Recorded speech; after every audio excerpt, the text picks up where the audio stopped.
حکم دینا، صدقہ کس کو کہا جاتا ہے؟ عام طور پر یہ سمجھا جاتا ہے کہ شاید مالی طور پر کسی کو کوئی نفع پہنچانا ہی صدقہ ہوتا ہے۔ یاد رکھیے، مالی طور پر کسی کو نفع پہنچانا تو صدقہ ہے، لیکن اس کے علاوہ بھی بہت سارے ایسے کام ہیں جو صدقے کے دائرہ کار میں آتے ہیں۔ ایک حدیث میں آتا ہے کہ انسان کے جسم میں 360 جوڑ ہے، اور صبح جب ہوتی ہے تو ہر آدمی کے اوپر ہر جوڑ کے بدلے میں ایک نیکی ہوتی ہے، ایک صدقہ ہوتا ہے کہ وہ ہر جوڑ کے بدلے میں صدقہ دے۔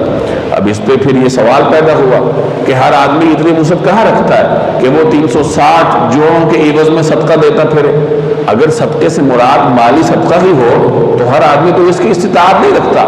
تو اس کا جواب اسی روایت کے اگلے حصے میں ہے کہ کوئی اچھائی کی بات کہہ دو، وہ بھی صدقہ ہے۔ راستے سے کانٹا ہٹا دو، وہ بھی صدقہ ہے۔ بعض روایات میں آتا ہے کہ کسی کو سالن نکال کے دے دو، کہیں آپ بیٹھے ہیں اور سالن نکالنا ہے تو کسی کی پلیٹ میں آپ سالن ڈال دیں تو آپ کی طرف سے یہ صدقہ ہے۔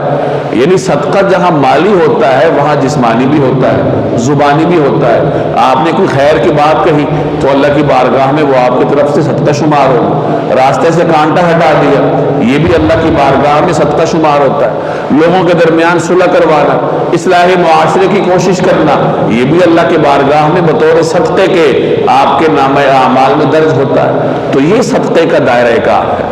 مالی بھی صدقات بھی اس میں آتے ہیں اور بدنی اور زبانی صدقات بھی اس میں آتے ہیں۔ تو انسان کو چاہیے کہ صدقے کی ہر قسم میں اپنے لیے انتظام کرے، مالی طور پر